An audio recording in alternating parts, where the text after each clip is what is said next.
Okay, good evening, honorable luminaries from the field of education, educationists, teachers, parents, and my dear students. A very, very warm and heartful welcome to all of you who have joined us today. It's so wonderful to see this overwhelming response that we've got from you. So, we have so many of you all joining us today. And there are school management officials, there are principals, teachers, lots of parents as well. So I'd first like to reach out to all of you all today. Let's keep this very interactive. Let it not be that we are speaking and you all are listening. Let it be a give and take, right? So we'll interact in two ways. One is through, if you have any questions or you have some remarks, you can go to the chat box and you can put your remarks there or your question there, and we'll screen through it and address it at the appropriate time. And secondly, we'll be using a Menti question format. In the sense, we'll be putting Menti questions on the screen and then you can answer those questions. And in that way, we'll keep it very interactive. Okay. So maybe now we can have our first Menti question. And we'd like to know how you all are feeling. So maybe we'll wait for a while. We'll project the question on the screen. For that, you'll have to go to www.menti.com, that the site that you can see on the top. So please type that in to your phones. And once you go to the site, please type in this code 820405, right? So first you have to go to www.menti.com. When it asks for a code, type this code in there, 820405. And please let us know how you're feeling. Yes, wonderful. So in either one or two words, we'd like to know how you're feeling right now. So I've already started to see responses here. Good, excited, peace, inspired, sublime, wonderful. And someone is feeling encouraged, someone is feeling distracted, some are feeling anxious, someone is angry even, okay? Some are feeling rested and encouraged, some are waiting for becoming, okay? That's very interesting. Some are feeling okay, motivated, curious, tired even, okay? So many different responses. And I think the predominant one seems to be good. Most of y'all are feeling good and excited and happy, because those are the words that are looking the biggest. So I assume that that's what most of y'all have chosen. It's great to see so many of y'all interacting and actually sharing your feelings with us. Optimistic, frustrated, stressed, motivated, enthusiastic, encouraged, overwhelmed, very excited. Wonderful. That's really great. Maybe we'll go for a couple of seconds more and let more and more people actually come and share how they're feeling with us. I think happy, excited, and good, and curious as well remain the single most popular answers, or the most common feeling amongst all of us, I think. Isn't it? Wonderful. Calm. That's superb.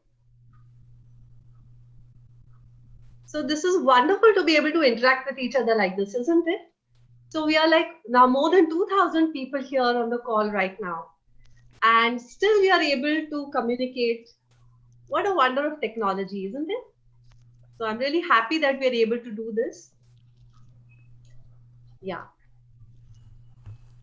So I think we'll wait for 1 or 2 more seconds and then maybe we can proceed a little further.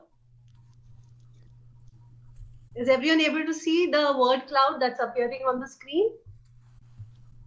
Yes. Yes. Okay, Yes. that's good. Yes, happy, good, and excited remain the most popular answers.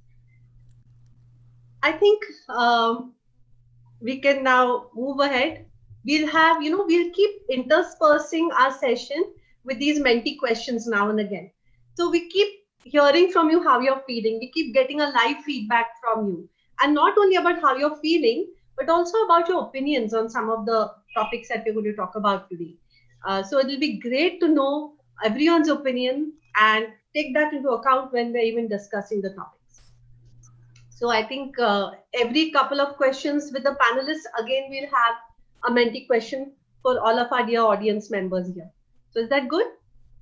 Yes. Great. Yes. Let's proceed now.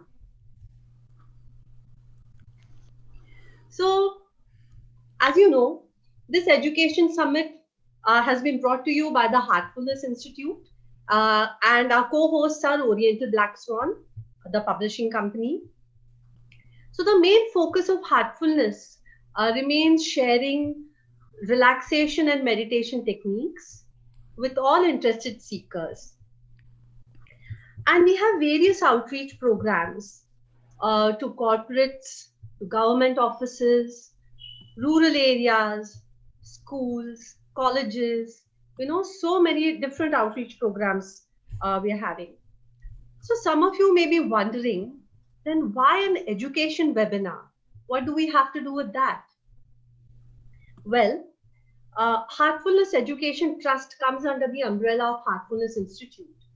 And our Heartfulness Education Trust, we reach out to schools and colleges.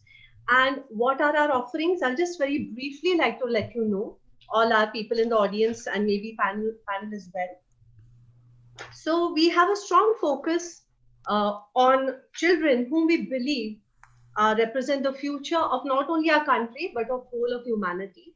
And that is why we have a very, very strong focus on students and children of today. And our programs offer conscious living skills combined with the practices of relaxation and meditation so that children have the basic life skills to live balanced lives. Body and mind work in unison with guidance that they get from the heart. And Heartfulness is working closely with schools and states and also with the state governments. So to holistically develop their programs and their learning environments so that through these programs, we can address the needs of both teachers and the students. Our vision is to enable teachers and students to live balanced, purposeful, and happy lives through heart-centered practices so that they're equipped to contribute to sustainable school reform and community citizenship. That is basically what our vision is. So I'd like to share a few statistics with you so you get the scale and the scope of what our programs are right now. So till January 2020, we had conducted more than 500 Inspire teacher training programs all over the country. So about 50,000 teachers and more have been trained. And we covered about 3,000 schools all over the country, and where we shared with them practical methods of relaxation and meditation. We also have a Heartfulness Way curriculum, which is a value-based education curriculum based on the 9 core values given by UNESCO. And this is a curriculum for standard 1 to standard 9. And, 400 schools went in for our curriculum last year. And we actually were able to touch the lives of 1.5 lakh students last year.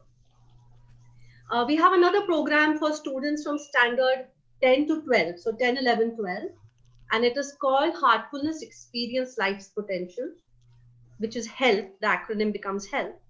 And we have actually been able to roll out this program to 5 lakh students. We've also done impact assessments of this program, and the results have been very encouraging. Because this is really the need of the hour. That's what our youth needs, these tools. At least we can take the tools till them, and then it's up to them whether they want to use it in their lives or not. But relaxation, meditation, centering, introspection, these are very, very important aspects of life that we all, it's not an add-on anymore. It's not an accessory anymore. It's a necessity in our lives now. And our school outreach program is very, very close to the heart of our global guide for heartfulness, Shri Kamlesh Patel, fondly known as Daaji by all of us. And so I'm very, very happy to share that actually Daaji will be joining us today in the later part of this session. And that's really great news. He will participate towards the end and maybe take us through a guided session of meditation. So we really look forward to that. So it is through this work that we as Heartfulness are part and parcel of the school community, right? So whatever is happening to the school community, we are part of it. And that is why we felt the need to actually come up with this webinar. So we can all come together and discuss the issues that are pressing right now and try and find a solution for it together. And we are all going through this change together as well. Now, talking about change, you know, it's been said that change is the only constant. And what a change this COVID-19 has brought to our lives, isn't it? There have been other life-altering events in the past millennia, and it has been seen that each one has permanently changed the direction that mankind is proceeding upon. And this too, this COVID crisis too, is making a permanent mark on our civilization and our trajectory. Our children are the passive observers of this crisis.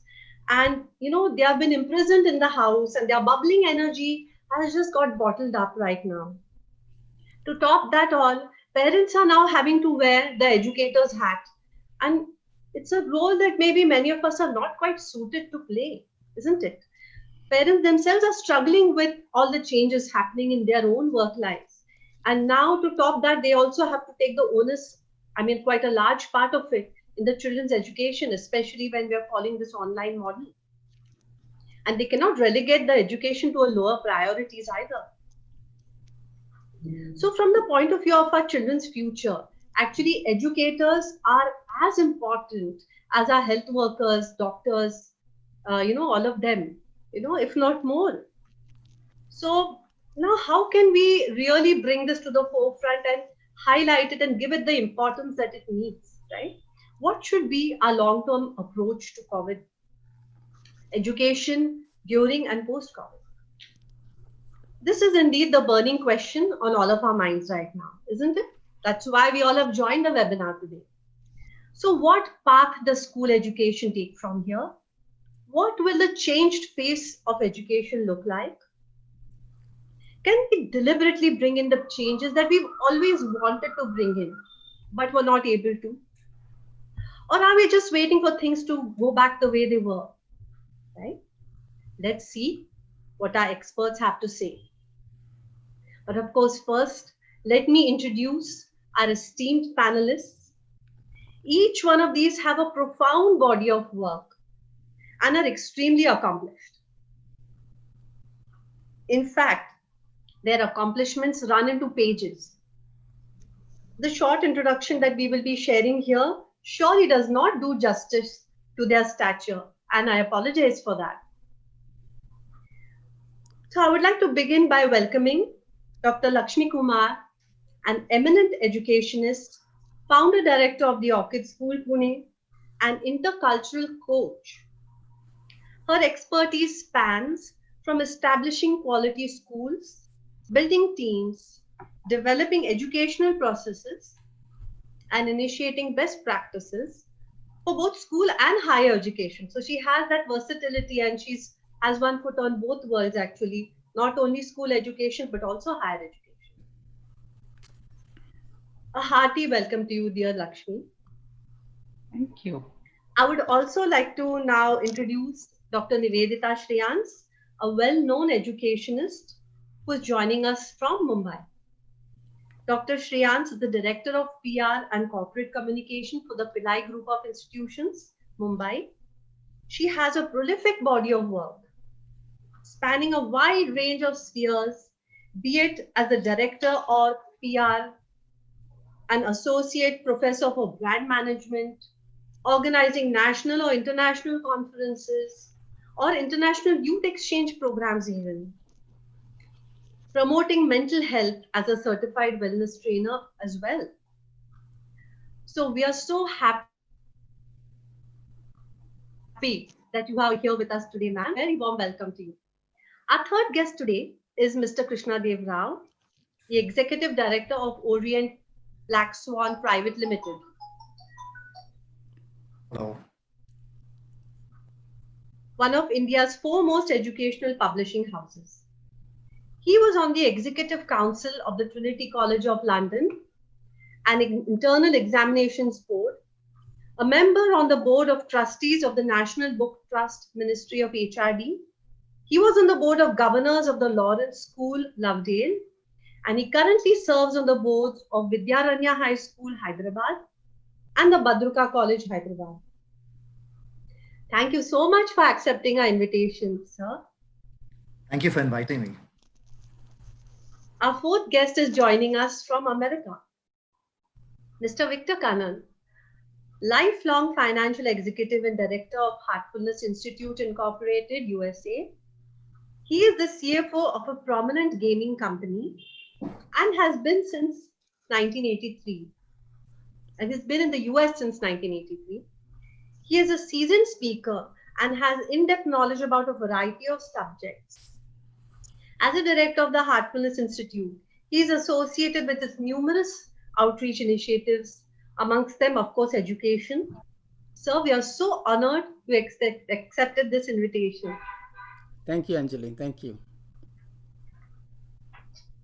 Okay, I know all of you all are quite eager to hear what our panelists say. So let's now move on with our discussion.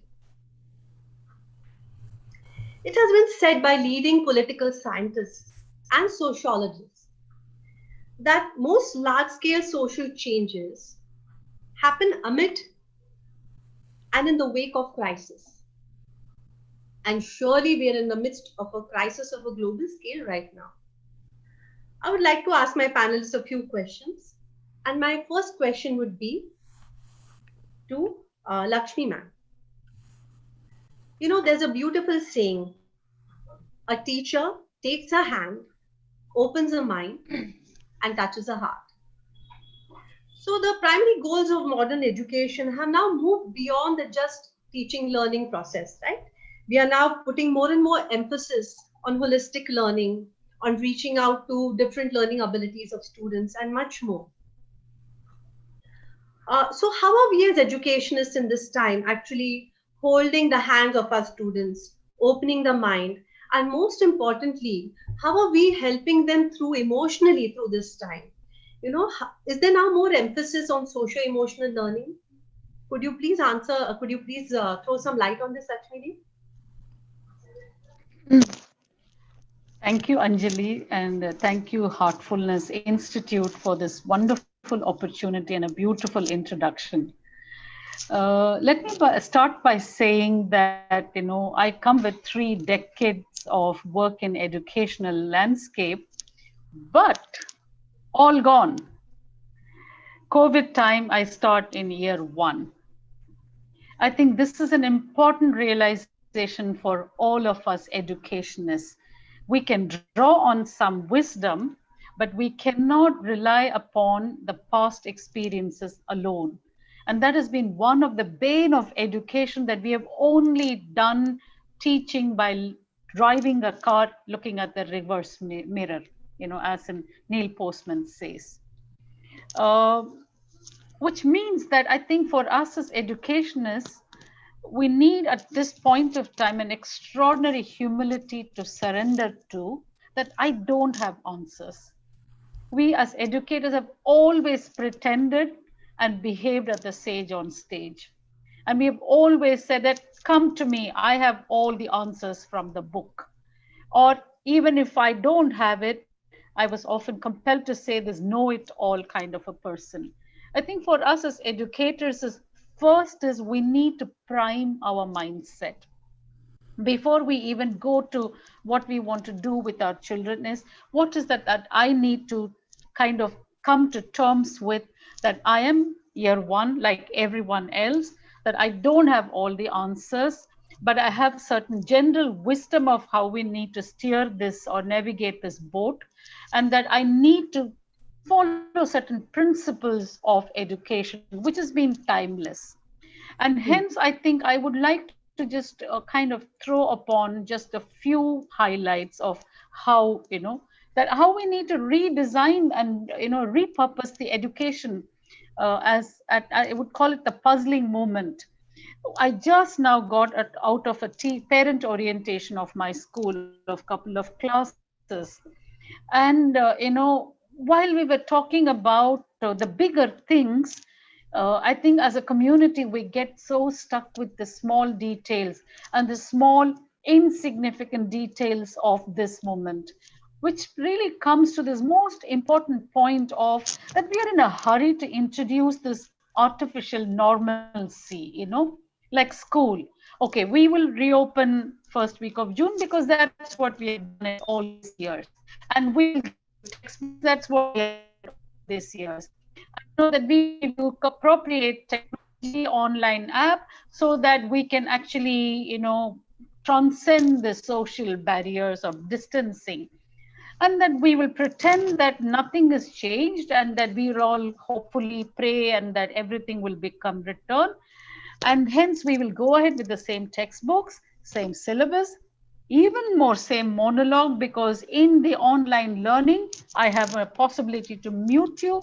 So I will be even more engaged in the monologue, and heaven's sake, that we will be probably engaged in the same exams and assignments. But all this through the time of miraculous techno power called online teaching. But we forget that actually illness and death is real, and that it is actually there, that it can enter through the boundary walls of all the security walls that we have built.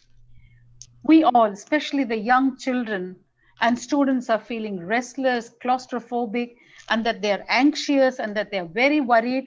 And each child, each student in his or her own stage of development. And still we focus on the hurried planning of the online teaching and completing the syllabus. And it's really absurd because we're on a denial at its best and extremely short-sighted. And which means we need to really set the educational priorities at this moment. And for me, I think right now the educational priority is accommodate the students' real life learning, help them manage the emotions. Before that, recognize that actually there is an emotional roller coaster ride that is going on, and establish the spirit of authentic communication. Do understand the worries and doubts. It's not just about whether I will write the board exam. It's also about what's going on at home, the family dynamics, the anxieties of parents, whether their job or they, whether they would be unemployed, and where will the money come from. And the most important priority is, even in this online, how do we stay connected and how do we build relationships that are, going to eventually we can pick up the thread and come back to, and also build a safety network that can be accessible and available for our students all time. I think I'll take a pause here. Okay. Thank you, Lakshmi. I think what you brought out was so important, that for us to develop the humility to admit that we don't know the answers. We are also still learning. We are also still searching. And it's only when we have that attitude of humility that we can actually learn something new and then bring in the changes. So we have to begin with learning. I love that you said I am at year 1, even with 30 years of experience. So I think that's the beautiful point that you have brought out for all of us educators, is admit that you don't know anything right now, and don't pretend that you have all the solutions. But it's not that we won't get any solutions. We will slowly build. Once we admit we don't know anything, we can build from there. That was a lovely answer. Absolutely. Thank you, Lakshmi. Thank you. So yeah. So my next question is to Nivedita, ma'am. Yes. When we watch our little ones and their courage, and today so much is going on, but our little ones are really dealing with it quite well, I would say. And we're reminded of the saying that when life gives you a rainy day, play in the puddles. So how can we make this the best possible experience under these circumstances? It cannot be an ideal one, but under the circumstances, how can we make it the best possible experience for them? how can we guide them to utilize their time wisely when they are at home?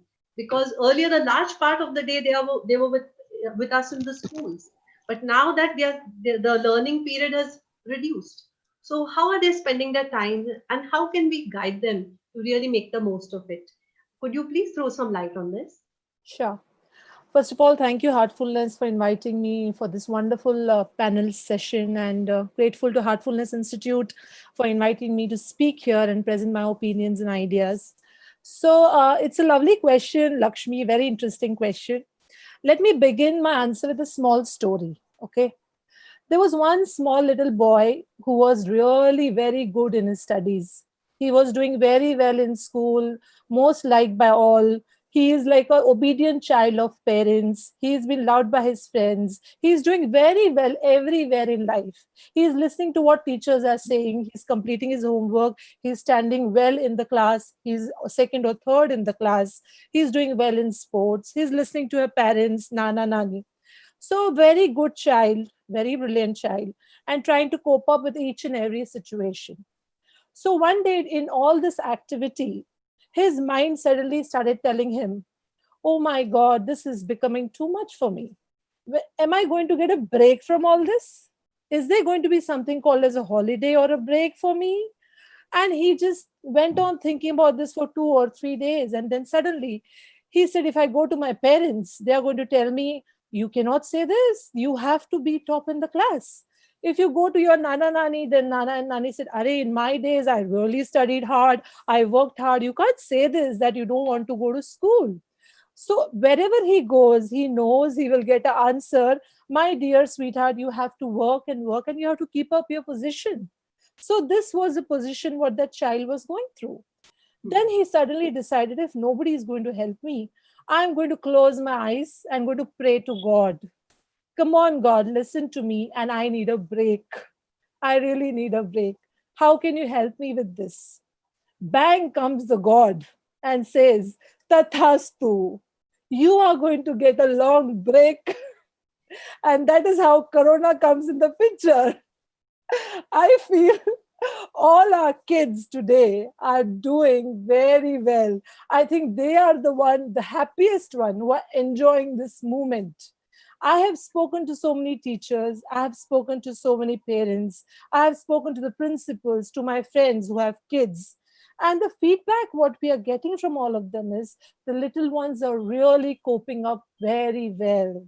In fact, they have smoothly and swiftly taken up the new role of technology better than the parents and the teachers, because they are the one who learn fast, and they are the one who are moldable, and they are the one who get adjusted fast compared to elders.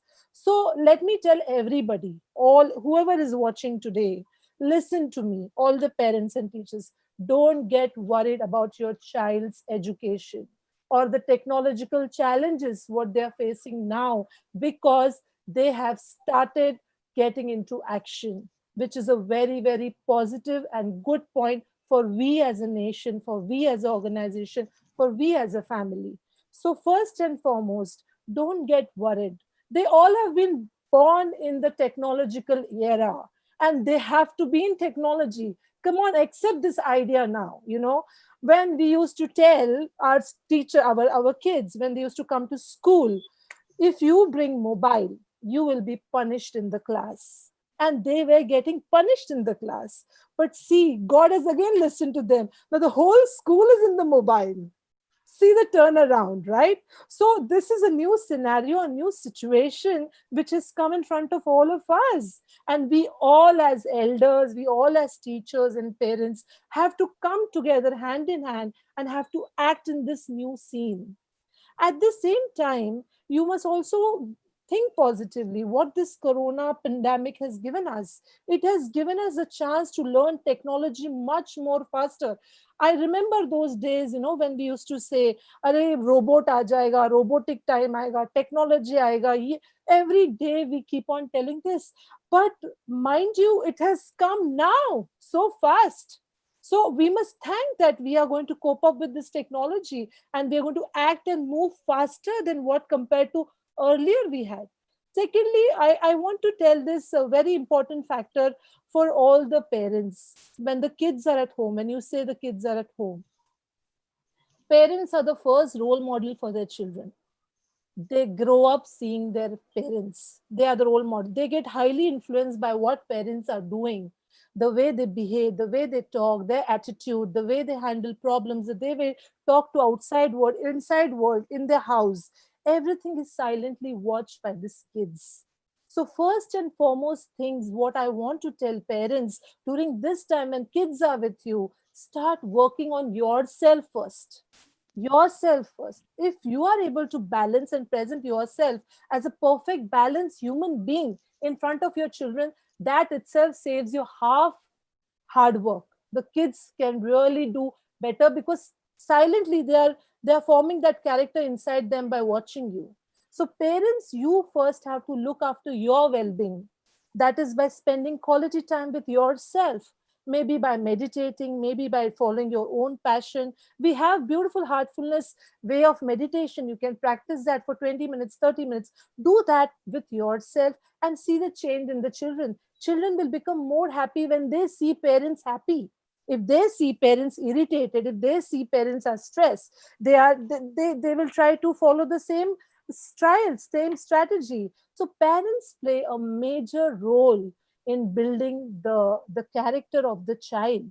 Secondly, they must always, now in this time when kids are at home, they have more time to spend with their parents. They should try to see and they should observe the passion in the child. What is he or she passionate about?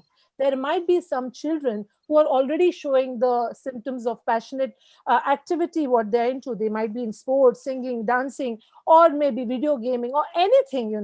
So the parents must have said, no, you cannot do this. Please concentrate on your studies. You need to score marks. Then let's see about this passion.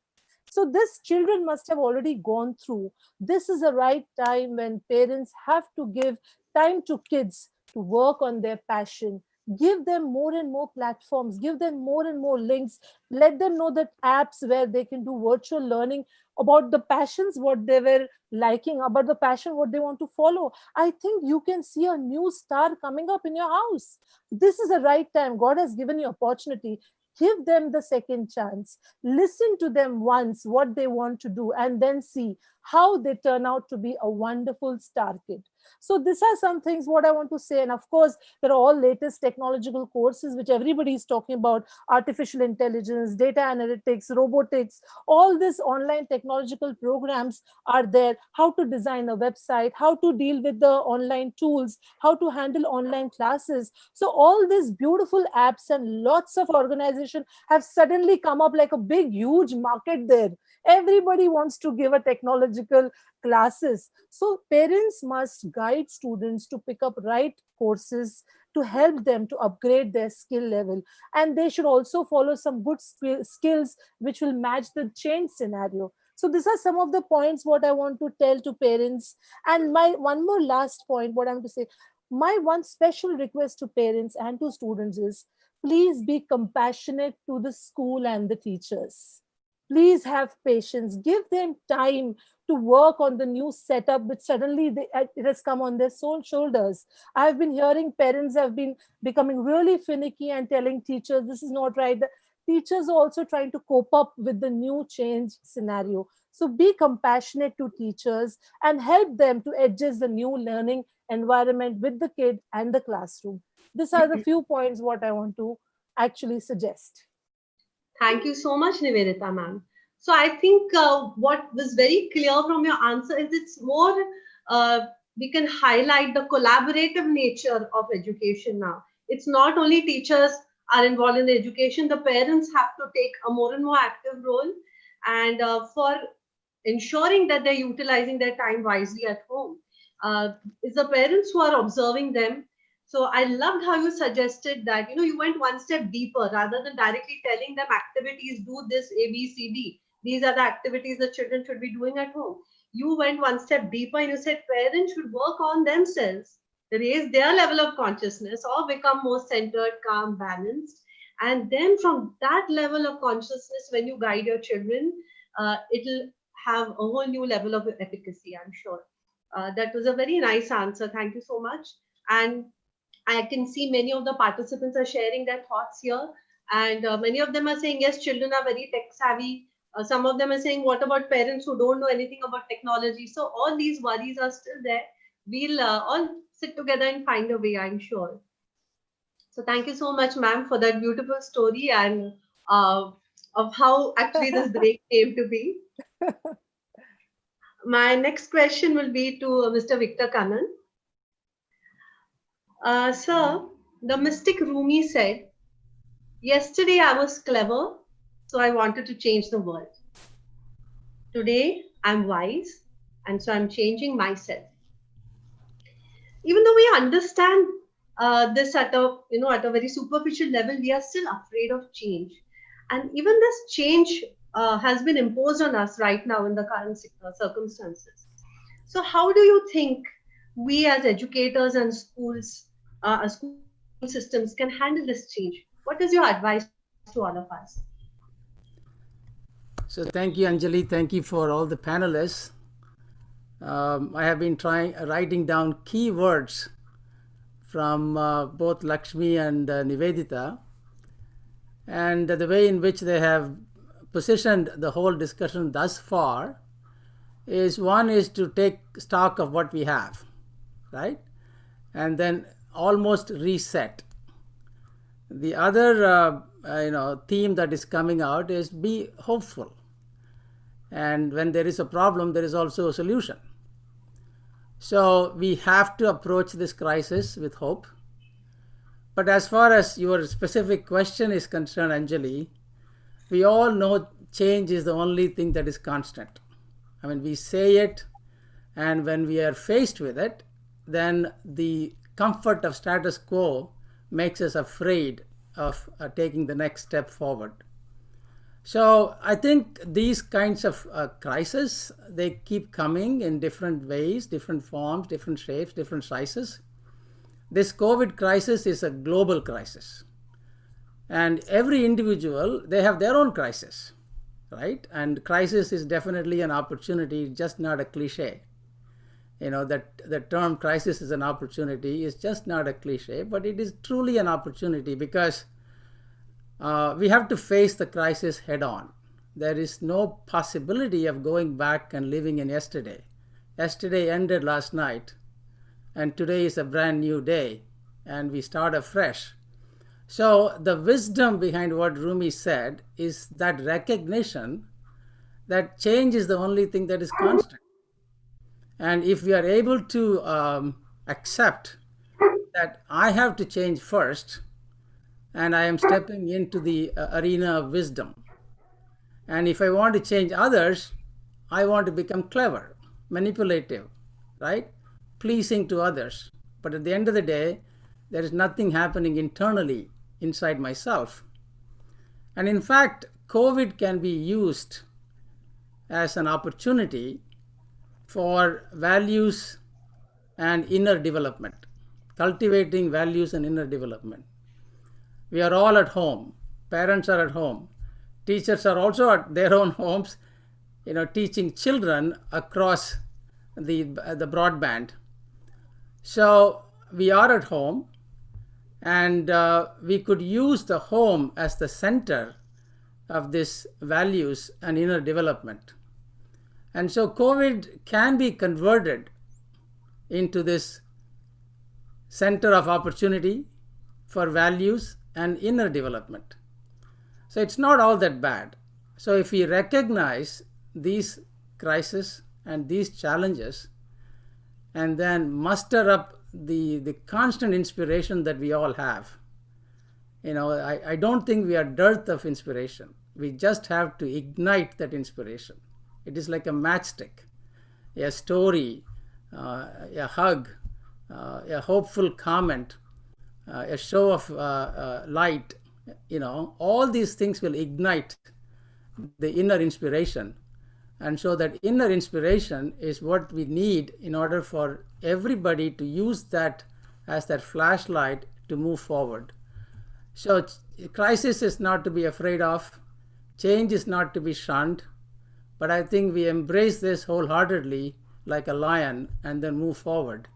And like Nivedita said, all the children are gung-ho about this opportunity. They are using technology, and parents are getting reset in terms of their digital use. And of course, there is a lot of challenges. I don't want to minimize and undermine the challenges. There is an enormous amount of social divide and also emotional divide, as families are becoming more and more nuclear and families are becoming more and more socially distant. We need to figure a way out to be emotionally in proximity. And I think this reset is going to perhaps usher in a new balance. And I think we have to look for these opportunities. We have to put words to these opportunities, and then grasp them, and then, really leapfrog to a potential new civilization. This is a global crisis. It is a big crisis. And when you have big crisis, you have the biggest opportunity. And when you are able to harness that biggest opportunity, the result can also be humongous. And I think that is the possibility that we are looking at. And it is wise for us to embrace this change that is being forced upon us.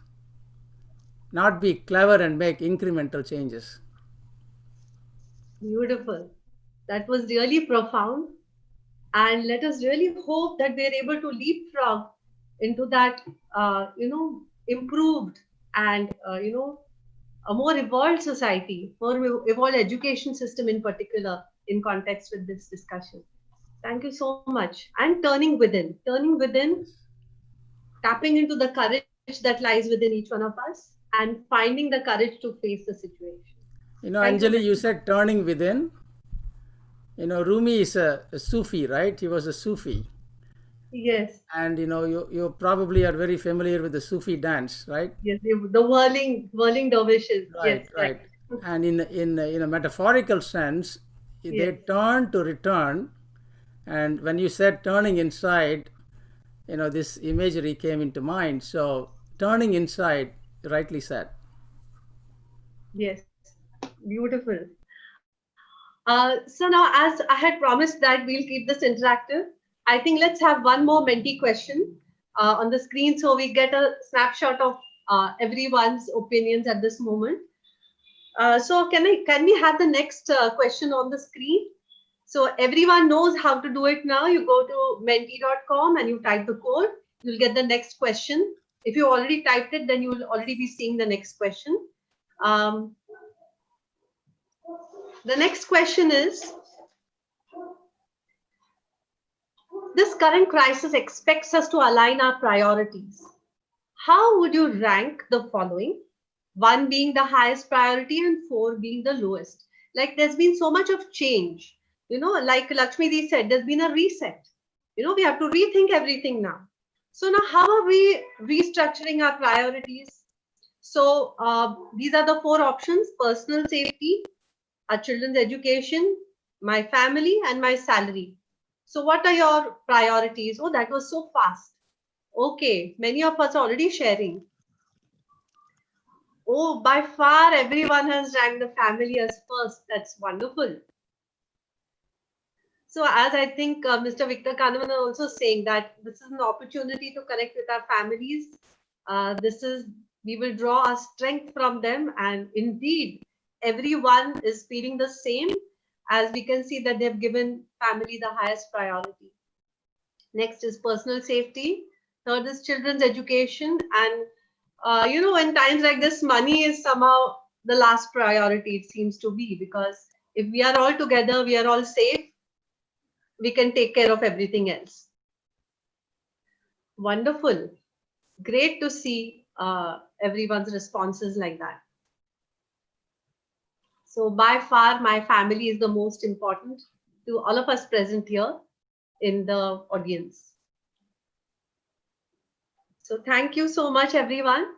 Now I think we can move on to the next question.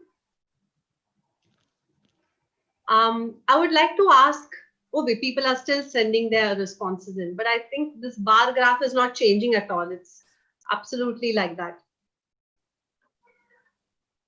So I think we can move on from the Menti question and on to the next question that I would like to ask now Mr. Krishna Dev Rao. So you're coming from the curriculum and publishing space, and you have so many years of experience behind you, and you are always in touch with the teachers and our education system. Now, this current crisis has really affected the model of delivery curriculum, right? It's completely changing. What actions and what steps are you taking to help teachers and schools to handle this change? Is there any kind of bridging you are doing, or what steps have you taken? Can you please share your initiatives with us? Certainly. To begin with, let me thank Heartfulness and you, Anjali, and the eminent panelists out here. You know, it's so nice to listen to these messages of positivity, messages of optimism. And yes, every crisis has an opportunity for us.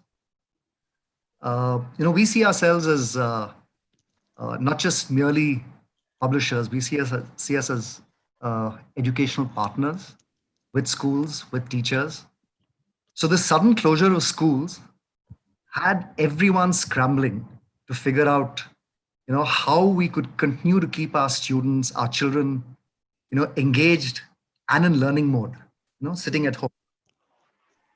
And, you know, we're all aware of the myriad challenges, you know, they're multifarious in a country like ours. Equitable internet resources, device accesses, teacher training. I mean, you're suddenly asking teachers to move from paradigms that they're absolutely skilled and experienced in into something that they've been thrown in virtually into the deep end. You know, so lack of resources, lack of materials, digital materials available to them. And, you know, for us as educational service providers, we work with teachers every day, last 70 years. So we have very deep and enduring relationships. And the one thing that we decided was that all hands on deck, we would quickly ramp up whatever we could to enable and help and support our teachers. So we gave access to our existing digital resources. We've created new ones to assist both the teachers and their children. We've been very fortunate. The teachers have been extremely receptive to what we have to offer them. And in fact, in the first 10 days of the lockdown, you know, as we were ramping up and we were messaging teachers about the support that we had a huge sea of registrations onto our teacher support portals. I think in the first 10 days, we had about 6,000 teachers wanting to register. Okay, and you know, the kind of resources that we've made available to them, you know, have been very well appreciated. You know, they include things like online lesson plans, something that they've never really had, you know, opportunity to actually work through. We've given them digital presentations. We've given them access to a wealth of our animation, videos, audio files, interactive activities, worksheets, sample assessment papers, question banks, question papers, homework activity, holiday activities. So we've just given access to all of this, you know, and we've tried to enable them to take it as quickly and as easily as they could. And the other thing that happened was that this lockdown, when it was imposed, you know, sort of officially in the country, this was a time when schools had just decided what books they were going to be using for the next term, for the next year. And they had begun to place their orders. But we realized it had come just when the whole supply chain was beginning to start.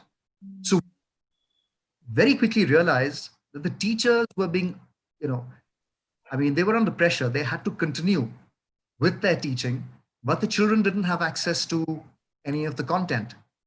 So I have to say that unanimously within the company, every single one just decided that, there wasn't even a debate on this, that we would make all our first term content available free, to be distributed freely, to be made as simple as possible. So in PDF form, so that even a child with low internet, with a very basic device, could still hope to be able to access and use the content.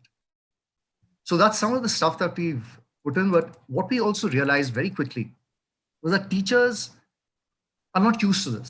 This is a completely new paradigm for them.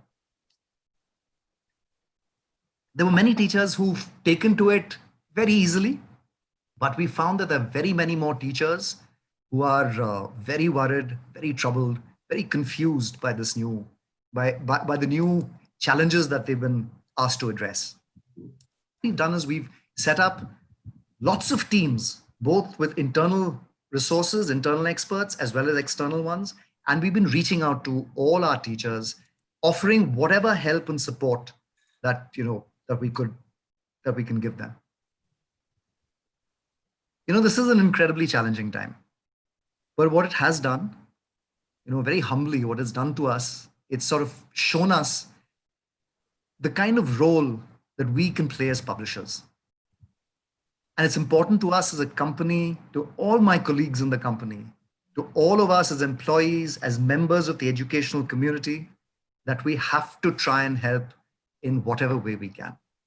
And the feedback we've received from teachers has been so heartfelt and so energizing that I think we are inspired to keep figuring out new ways to help, even as the situation unfolds. So I think that's what we've done.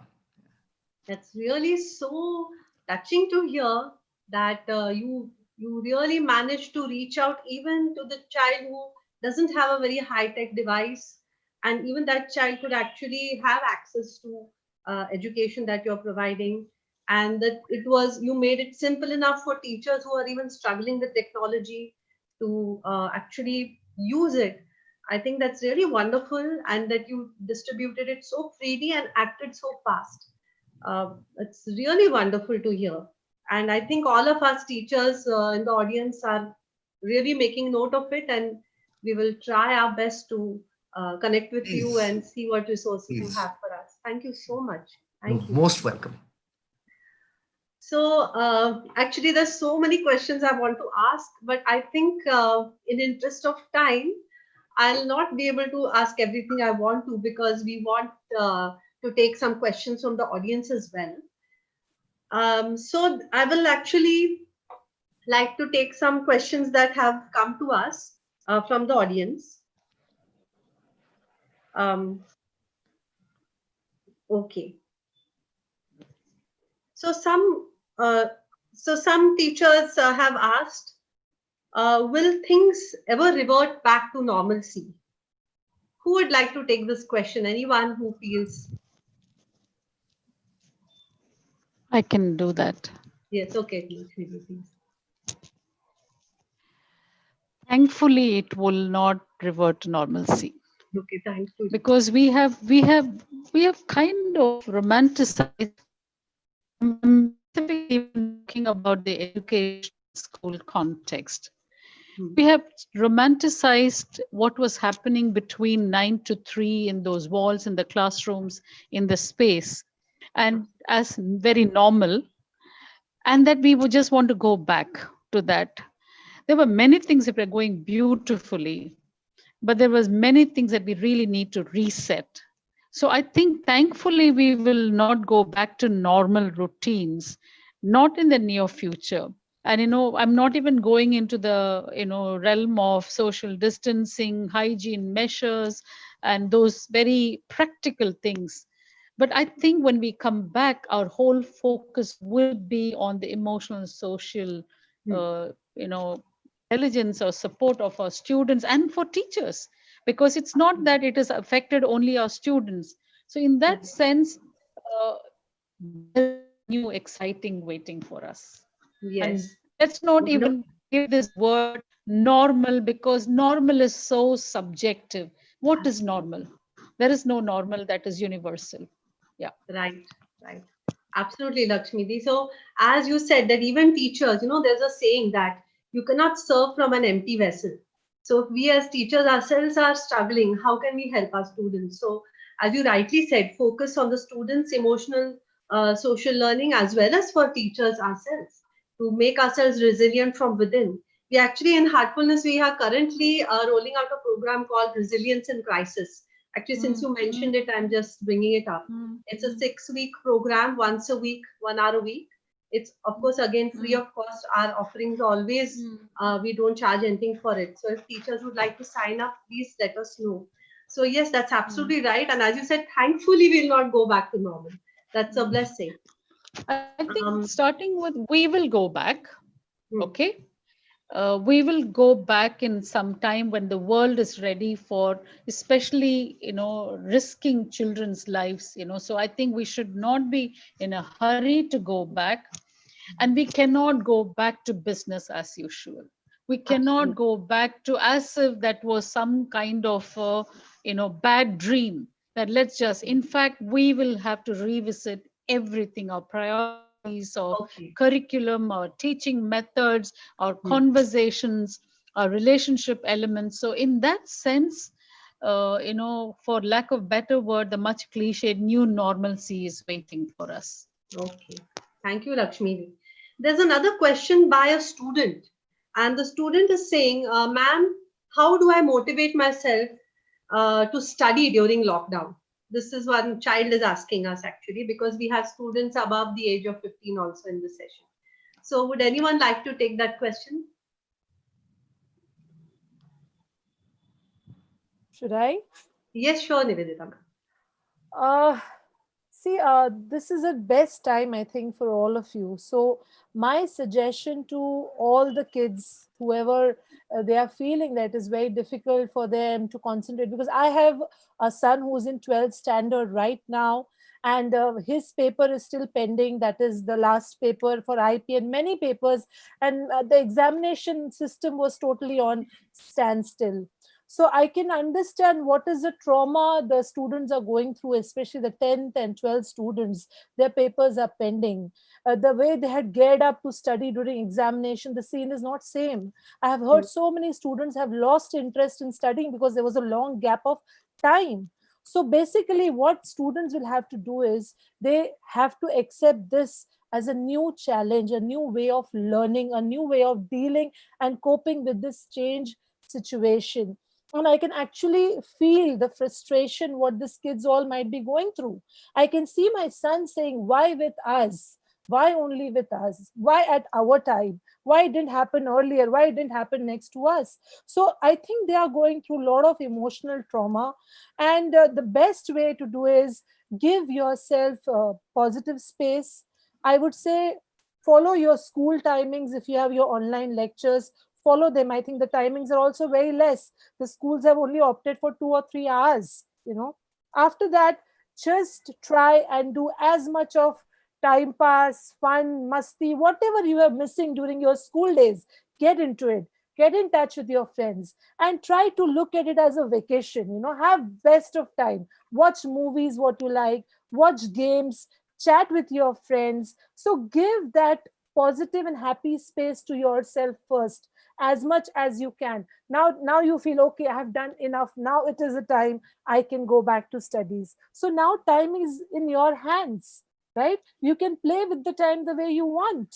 So first use that time by using it, by doing what you like. Okay, so complete all your desires in that time. Then at least you'll be poised to go back to studies, right? So here you complete your desire of enjoying what you wanted to, what you're missing. Do that, and then slowly step back to studies. But before studies, I would very, very sincerely from my heart, I would like to give this suggestion and opinion to all the students, to all the youth. Just try to give positive time for yourself. Give that space and try to connect with your inner self by giving a quality time of meditation of 10 to 15 minutes every day. Not much, just 10, 15 minutes. Give a thought that there's a divine light in your heart and try to connect and sit in that meditative mode for 10-15 minutes. At the same time, heartfulness has got a beautiful relaxation technique.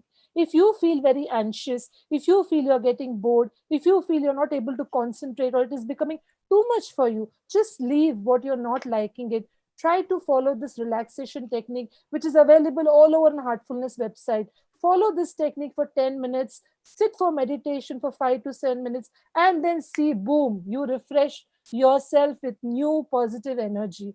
Try to do this, and all this confusion, frustrations will come 50% down before the lockdown opens. That's our promise of Heartfulness Institute. So that is what I want to suggest to students who are trying to struggle with this studies and examination tensions. So please follow this. Thank you, Nivedita ma'am, for that very practical advice of asking students to just center themselves and connect from within and meditate. My dear viewers, I'm very, very happy to share that our global guide for heartfulness, Shri Kamlesh Patel, has joined us now. Pranams, Daaji. Pranams, everyone. Pranams. Thank you for I'd like having to me. tell, yes, Daaji. I'd like to tell the audience a little bit about our beloved Daaji. His name is Shri Kamlesh Patel, and he's fondly known as Daaji to us. And he's an original voice and an ancient tradition. Daaji practiced pharmacy in New York for over 3 decades before being named as a successor for a century-old lineage of spiritual masters. He's a perfect role model for anyone wanting to evolve as a human being and expand their consciousness.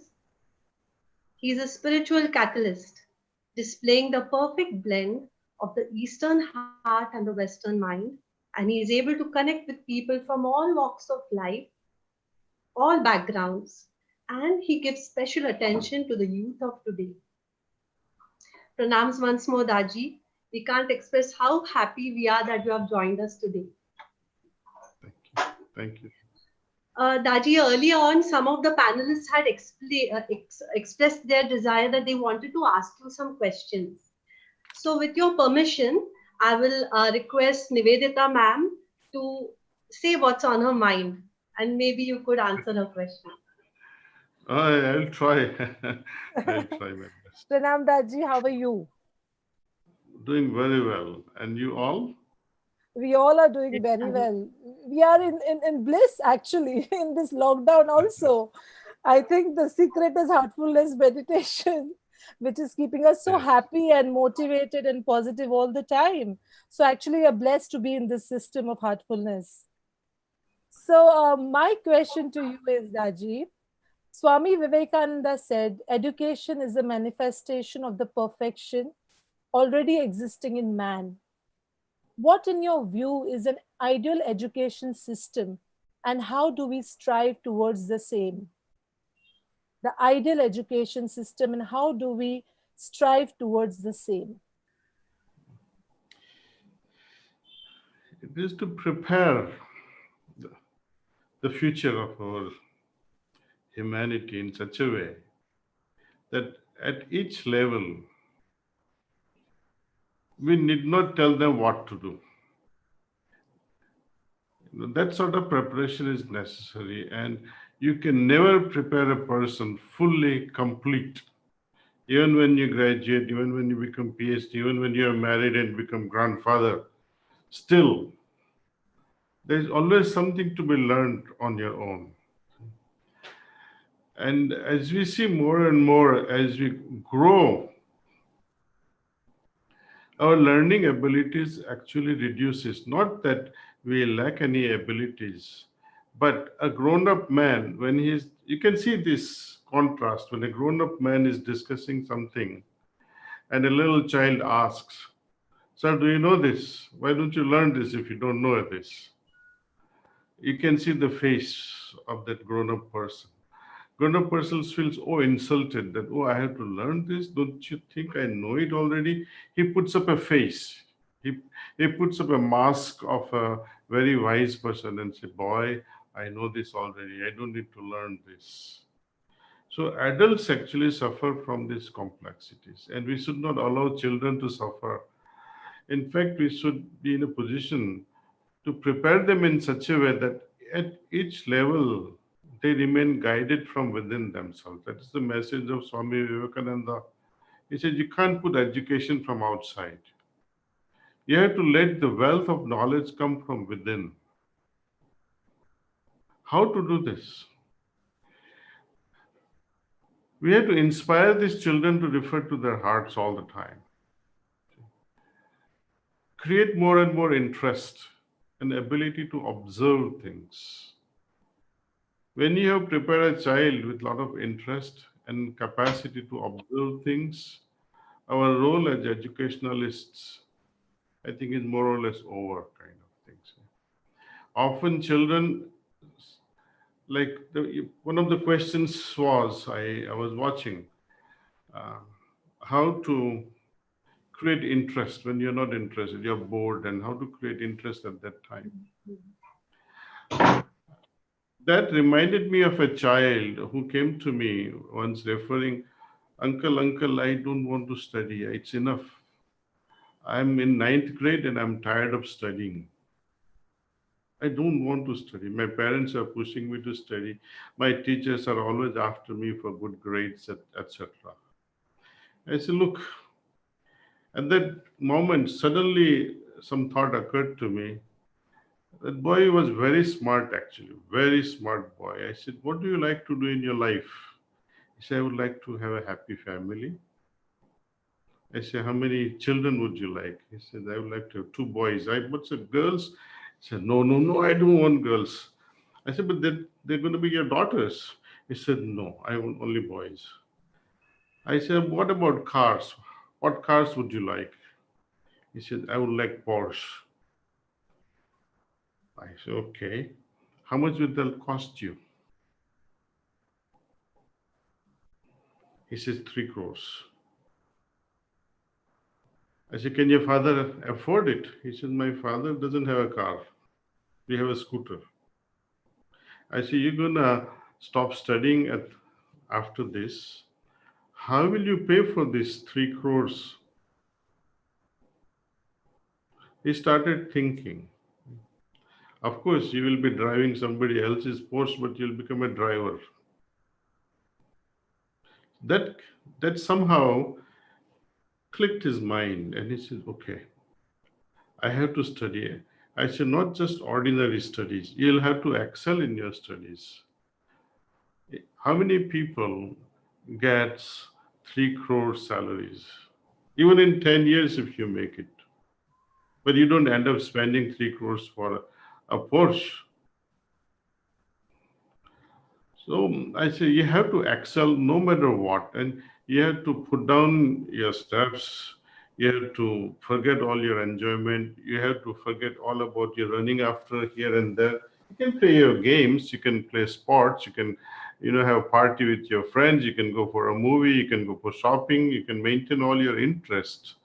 But your main thing is at this age, you have to study and you have to fulfill that in the best possible way. You have to excel with yourself. So if you had 80% last time, you should be able to do better. You should never compete with other classmates. Compete with yourself. So he liked this idea. So sometimes as academicians or as elders, we need to scare them. Sometimes we have to give them the real life picture, why we study. Sometimes we have to say, look, I cannot be with you all the time. I cannot guide you all the time. This guidance will have to come from within. See, I'll share a story with you. This is a very hilarious story also. There was a master thief in one village. This master thief was so infamous. People were scared of him. One day, his son was requesting his father, Father, you're getting old now, you're almost 75. Why don't you teach me how to steal, how to, take over your profession of thievery? The father said, okay. We'll go out and rob some house tonight. So father and son team goes around in a small town and they pick a posh house and also study during the daytime who comes in and who goes out, how many comes in, how many goes out, the movements. So let's observe this over next 2-3 days. So they do that, they study the house. Afterward, one fine night, both of them enter into the house. They go to the most expensive room, get into the chest. Father orders this child, get into this chest and see what is all there and throw it outside. So as soon as the boy gets in the chest, father locks the door of the chest from outside. The son goes crazy. What is to my father? Does he want me to get caught? He keeps on, hammering this chest. A lot of noise. Whole house wakes up. Maids come. They come with a candle light. As soon as they open the chest, these maids, they open the chest with the candle lights on and see there's a boy in there. Boy becomes so aware. He blows the candle and creates darkness all over again and runs away through the darkness.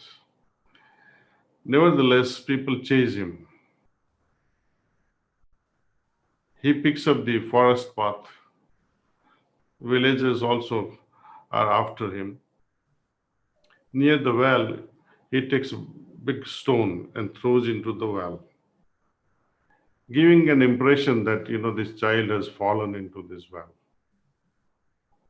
Villagers heard this thunder and they say, oh, now we'll see how this boy survives by the morning time. But by then, this boy has gone up to the tree, sees the whole drama. By midnight past, he goes back home. He wakes father up, who was snoring away happily. He was watching the drama also. Father is very happy. He says, look, I did not teach you how to blow the candle. I did not teach you when to throw the stone in the well. I did not teach you how to lead them through the forest pathway.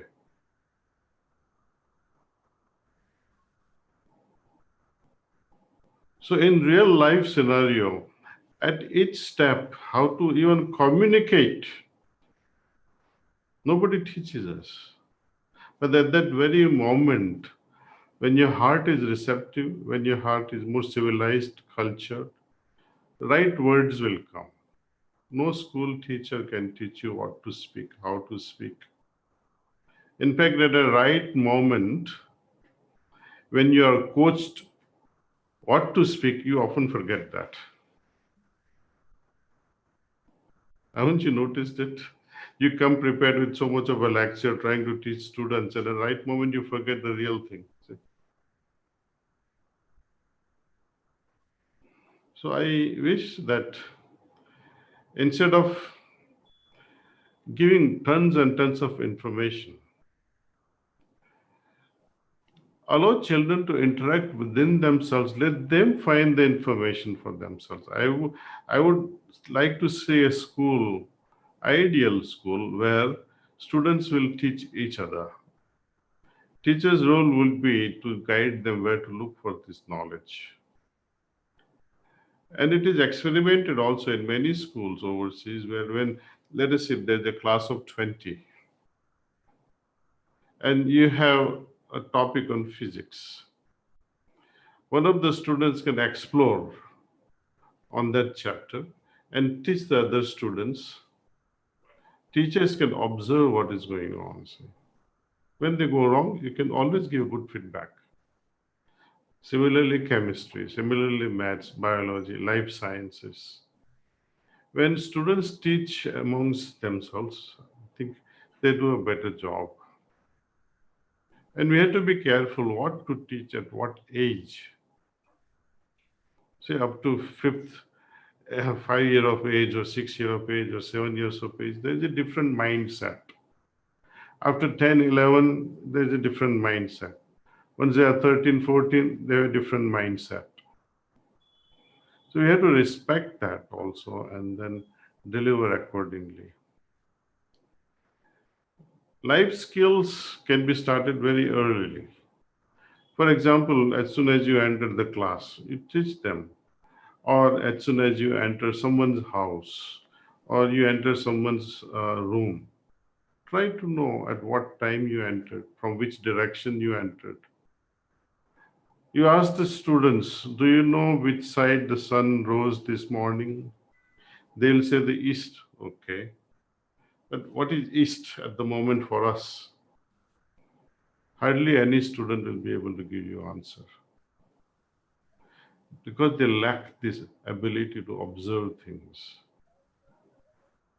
We have to inform them, inspire them that whenever, wherever, whichever place you go, first at least know which directions you are going. See the time, that's why we have watches. What time you enter the room, how long you are staying in that room, what's the color of the walls, color of the ceiling. Make them more perceptive about their surroundings, you see. And another thing is to make connections with multiple events and help them come to conclusions. They experiment on high tide and low tide and the lunar cycle. Make the relationship. See? So practical examples of this sort can go a long way. See?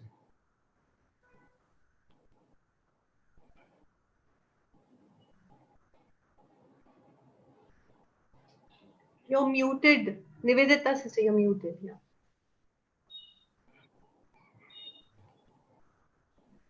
Tell me, Are you ask able to me hear another me? question. Yeah.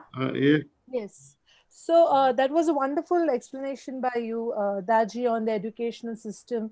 Actually, that is what we are missing here in the curriculum. Is we are missing the more practical aspects of what the kids, the students must learn. They are taught more of theory just to apply for the examination. It is more like curriculum based. So, what do you think now? If you are trying to give a message to the policymaker, to educationists, to government, what is the message you want to give them while building up the curriculum, the value education, which is so important today for children? And why do you think this education is important? What is the impact it will be on the child, which is who is growing up, a student who is growing up? What is the positive impact you will see in the child once you add this into curriculum as value education, meditation, relaxation, stress management, failure analysis? If all these topics are added, what is the change you will see in the child when the child grows up? First of all, never give them feedback. Okay. Never give them, for example, we start training on reproductive system and sexual education. Is it necessary? You talk about stress management. Child who has never heard the word stress and he has never felt stressed, you are giving them ideas about stress. When you give such information, they'd like to experiment with such things. Outside world is already, full of such knowledge. They don't need this knowledge of the absurd things. As I said and shared you a story of a thief. Many things in life, really, no one can teach us. As far as policy making is concerned, I don't think I am a right person to share all this because I never thought all this in my career. But what comes to my mind and what works is practical things, you see. You give them the idea where from, how to grow milk, how to get milk, how to grow vegetables. These are primary things. How do they manufacture medicines? Take them to a pharma factory and show them how they make pharmaceutical tablets or liquids or capsules, or how do they make Ayurvedic tablets? What are the source of Ayurveda preparations? Some real life utilitarian approach. See? Give them problems by storytelling, by recite them the story of Mahabharata. and tell them how they could have changed the course of that war, if how could they have prevented the war, things of that nature. See, not that we don't want to educate them with this modern approach, that is also necessary, but 1 or 2 classes per day will have to go in that direction. See, practical aspect. When I was giving you example of high tide and low tide, see, show them. You see, many of you may not be on the seaside, but you can show them indirectly, have a partnership with another school which is on the seaside or by the seaside, and let them take the pictures of how far the waves have come each morning. Right, first day, second day, third day, fourth day. So you'll have the readings of 30 days. Keep the poles and see if the first pole is submerged or not, and to what height. And compare that, so that to children that look, moon, what is the position of the moon? And let them relate it. That's one aspect of it. Another aspect of that is favorite to myself is, today's children, they are going crazy with the phones. Every child wants a phone. They want to bring it to the school. And even when there is a policy that, you should not bring in the phone, they'll bring 2 phones. They'll deliver one at the gate security and keep one in their pocket. So children are very smart these days. But if you teach them the hazards of keeping the phones on your body, but what to do when teachers themselves are unfamiliar with the disastrous consequences of these phones, you don't expect children to know all these details. When parents themselves are sleeping with the phone under the pillow, and they say good night, instead of saying good night to wife, they punch in good night to people outside the world. Good night, everybody. So my famous experiment is on this moong dal. Let the children in each class do this experiment. Let there be 4 or 5 petri dish or saucers, and in each saucer you keep moong dal. Same amount of water, same amount of moong dal. Keep these 4 or 5 saucers in 4 or 5 different conditions. One would be in a regular room, nothing is happening, nothing extraordinary is happening. In another room where there is a Wi-Fi on, your Wi-Fi station. So you keep that moong dal petri dish or a saucer near the Wi-Fi. Third room, keep a phone on with the Bluetooth activated phone, and keep it by this petri dish or the saucer. Another room where you are doing a puja or where you are meditating, then you will see the big difference within a week.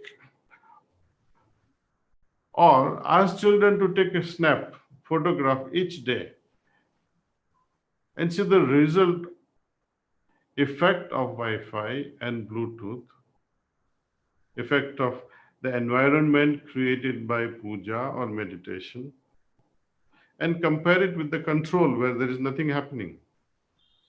You will be able to appreciate, you yourself will be so scared even touching a phone. See, recently I was traveling in Kerala, and there is a group of, I would say, NRIs settled in that very exclusive forest type of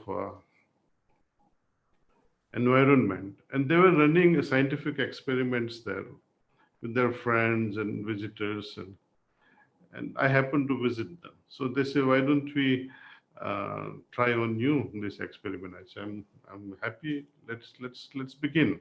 So they took my blood sample besides so many other things.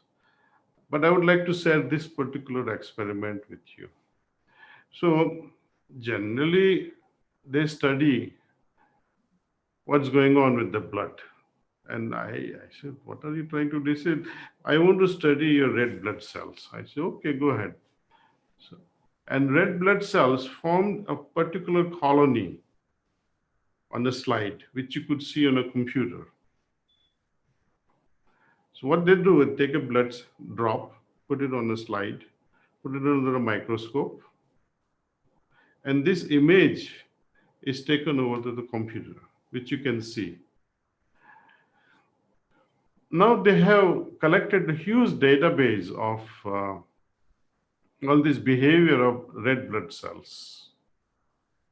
They form a particular colony. Suppose if you have a viral infection or a bacterial infection or a fungal infection, or if you have a sickle cell anemia, or you have arthritic problem, or you have a gout problem, or you have a kidney problem, all these will influence the behavior of red blood cells. So that was done. When the experiment was almost closing, I said, why don't you study WBC, behavior of white blood cells in the presence of phone? So he took the phone out from his pocket, put it by the microscope slide, and you can see, by then that blood sample on the slide was almost 15 minutes. The WBCs had stopped moving. They're almost dead kind. But the moment he put the phone, they came to life. They felt the fear. They felt the threat that something terrible is about to happen. So they got activated. Not only activated, they started moving. Their walls, the membrane started moving as if they're going to capture this danger that they are perceiving. Imagine what happens to a live body. Now, when you have a phone in your hand, how many WBCs they are exposed to this danger? And how active they become. The danger which is there, but they are not able to capture it because it's all electromagnetic field. And what will happen next is WBCs, they say, oh, we are not able to find the danger. So they'll order more WBCs, more and more WBCs will be produced. Spleen and bone marrows will be over-exhausted in the whole process. So this is what I found, that WBCs became very active on a slide. More experiments, of course, will be needed to prove this theory. But enough to learn from Moong Dal experiment. Children will be scared to death, I tell you. They will snatch away the phones from their mothers and fathers. Say, please don't touch the phone. At least they'll tell parents, don't at least keep your phone under the pillow. Keep it away, keep it off. So, depending upon school to school, child to child, you'll have to create your own experiments on various things. If a child behaves in a particular way, show them the positive way. Instead of telling them, don't speak lie, tell them the benefits of speaking the truth. Reinforce the positive. Don't remind them of negative. See? Just as you say how to remove stress. No, don't say that. Just say how to remain at peace, how to remain calm. Don't remind them of negative. See? Beautiful, Daaji. Thank you so much for that profound answer. So the way we all have been coming together and discussing this such a pertinent topic, it reminds me of the fourth principle you wrote in Designing Destiny, Daaji. Daaji has written a book called Designing Destiny. And in that, the fourth principle states the following, that we are not alone. We are all connected. And to design the destiny of humanity, and in this case of our education system, we have to start first with ourselves.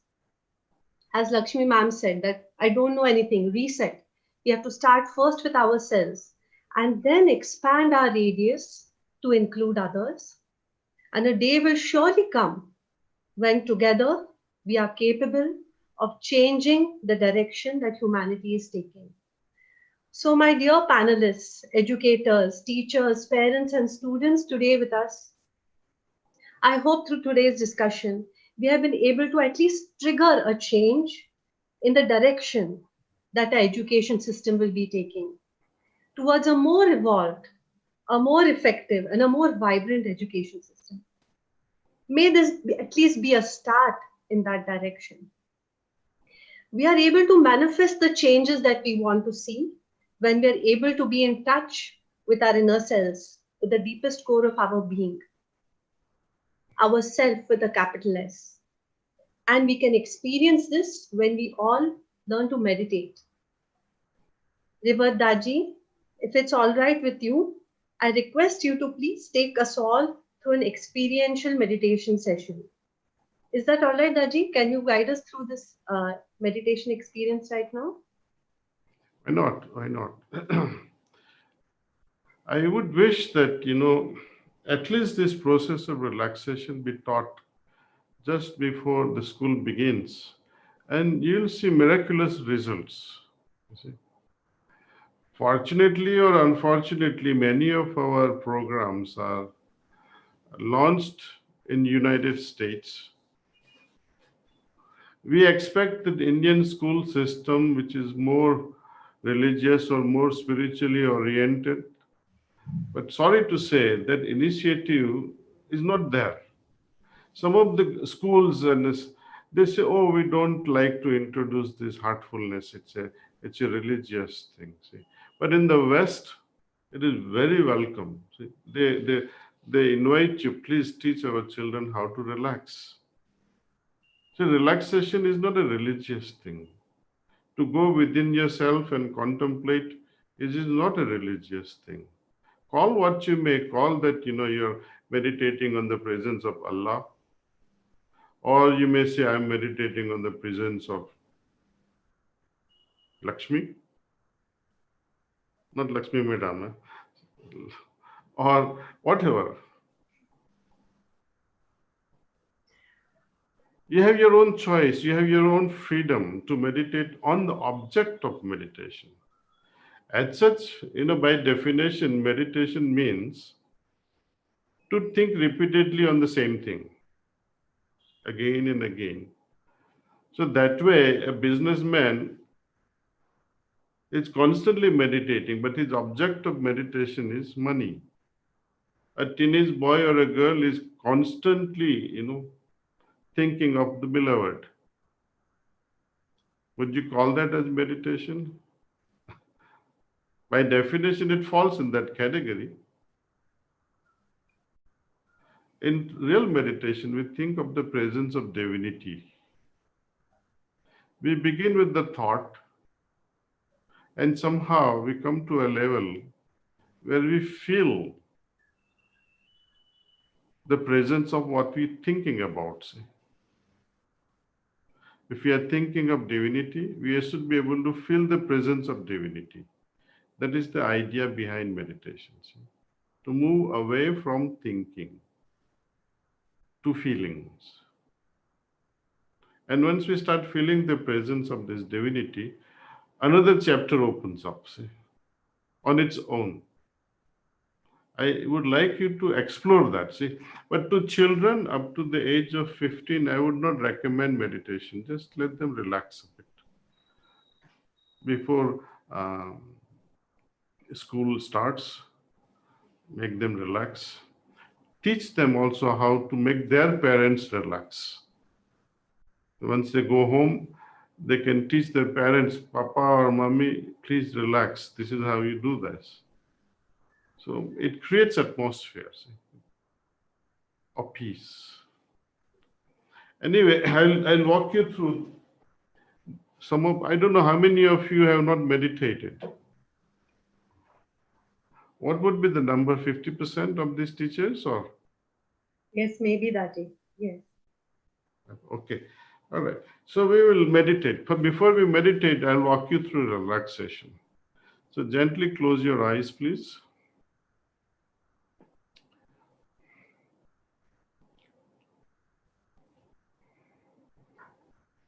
Pay attention to your feet. And be receptive towards the energy that is coming from Mother Earth. which enters your body through your feet. This energy, as it moves upward, it relaxes each and every part of our body. So let's begin with the feet. Let this energy move up to your ankles and lower legs.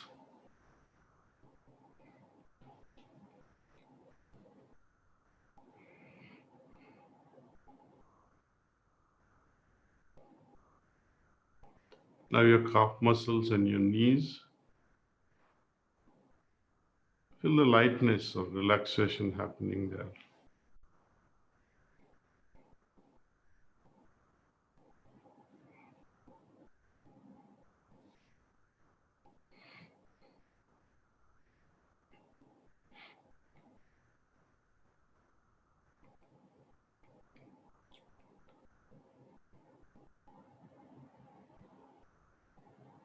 Feel the relaxation in your thigh muscles.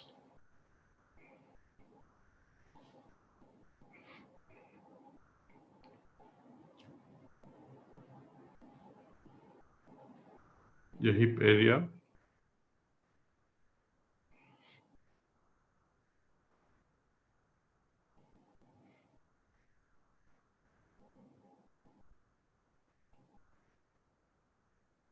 Now allow this energy to move upward, your back,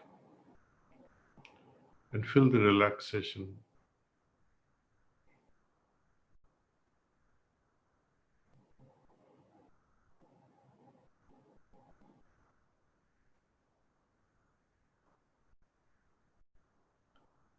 Allow this energy to move in front to your abdominal area and chest area.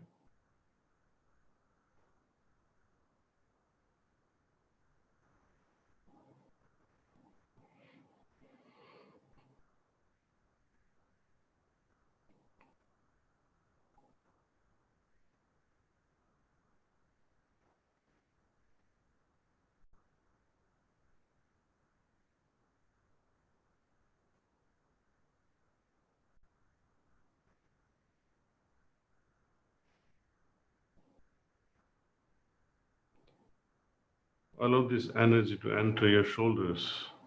Feel the melting away of your shoulders, almost becoming lighter.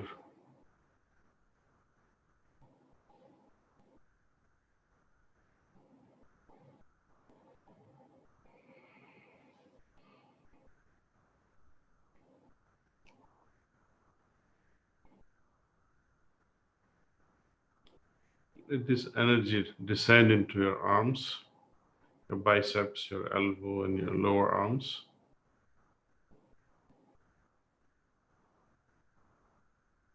Your palms and your fingers.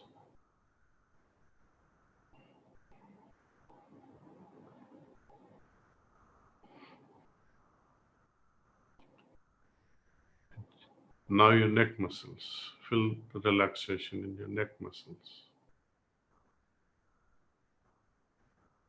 If there is any tightness, see it melting away.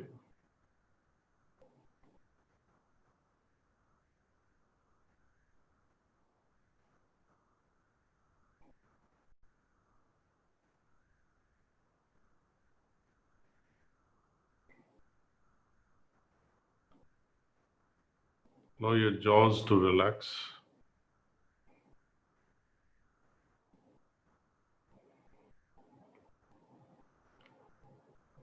Your facial muscles, including your lips, your nose, eyebrows, and eyelids and forehead.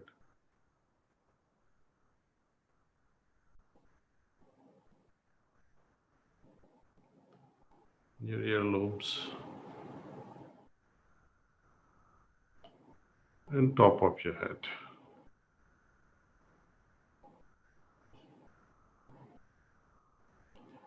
Please scan your system from top to toe.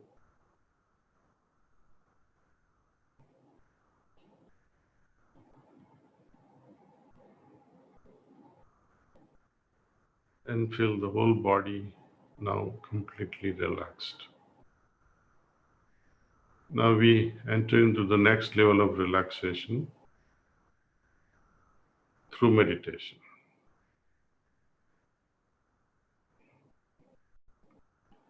Here we'll meditate on the presence of divinity, Ishwarya Prakash, which is already present in our heart. We'll maintain this thought all through the period of meditation, that this source of divine light is present in my heart.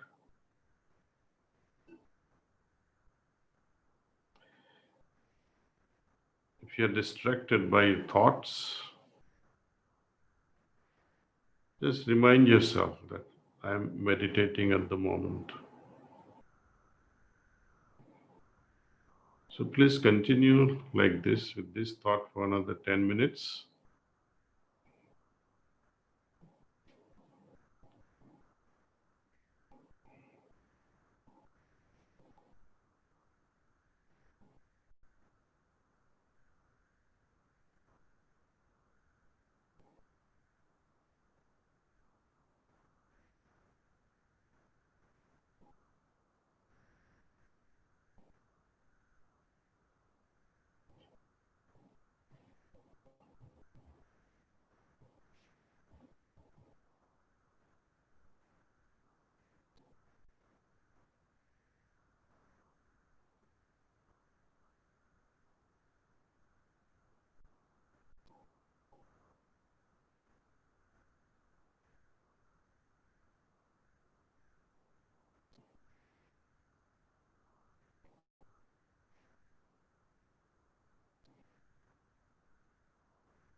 That's all.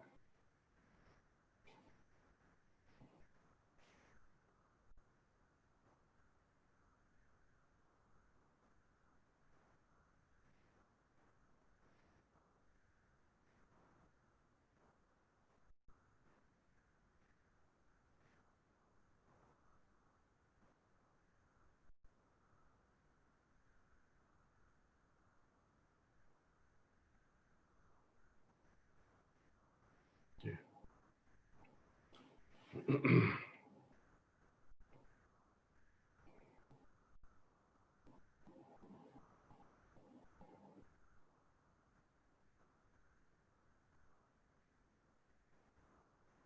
So what happened just now is transmission, so yogic transmission, where a certain spiritual condition is transmitted to our heart, which we experience. It's a practical demonstration, see, which you can be wherever you are. But this transmission will reach out to you. You know, it's like that heat-seeking missiles. I don't know how many of you are familiar with war games. When the enemy's flight is taking and you have to bring it down, you shoot a missile in the direction of the flight, but flight is constantly moving. But this missile will chase the smoke, the heat, and attack it. This transmission can reach out. I would call that as a love-seeking missiles. The heart which is craving for divine love will receive this transmission automatically. So prerequisite here is, do you really want to transform yourself and welcome God in your heart? Then this happens very naturally. The sharing this is different from sharing knowledge. See, when you put a hand on a student's shoulder and listen to this child with a lot of attention, though you are busy and wanting to go to the next class, but you paused for a moment and you heard this child with a lot of poise and a lot of care. Child will immediately pick it up. So this is how we listen, this is how we communicate. There is no point telling children that you be silent and you be poised and you be paused, etc. Your example that you are sharing your very being with the child. See, it's not just knowledge. You can share knowledge, it's information, okay. But much more than all that is our sharing our being, see, what we are, who we are. See. And you all know, whom do you like? When do you glance through your life, your school life especially, and your college life? Naturally, some faces come to our mind, especially those teachers, you loved them, you still remember them. And there are still faces that will also come to your mind. Oh, not this guy. I wish I don't see him again, see, or her again, see. So then we have to reflect as teachers. How do I like to be remembered? See, when a child graduates and becomes something, and will he come back after his graduation from his universities and say hello to me afterward? Or write a letter of thanks? So we have to prepare them in such a way with a lot of care. That happens only when we share our life with them, not preaching them. See. So thank you all. Thank you. Thank you for inviting me. Thank you. Pranams. Chalo bhai.